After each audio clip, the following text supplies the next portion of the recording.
আচমকাই বুকের যন্ত্রণা নিয়ে হাসপাতালে ভর্তি হলেন টলিউডের বর্ষীয়ান অভিনেত্রী সন্ধ্যা রায়। দক্ষিণ কলকাতার এক হাসপাতালে ভর্তি করা হয় তাঁকে।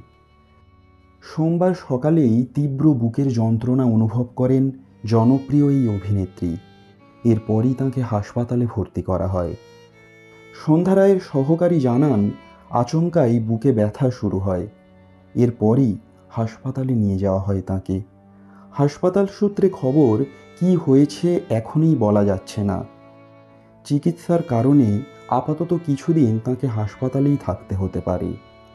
৭৯ বছরের অভিনেত্রী বেশ কয়েক বছর ধরেই বিনোদন জগতের বাইরে রয়েছেন। রাজনীতিতে নাম লিখিয়েছিলেন তিনি। তবে বয়সের কারণে আর মিটিং মিছিলে তেমনভাবে দেখা যায় না তাঁকে। আগেই মারা গিয়েছেন স্বামী তরুণ মজুমদার।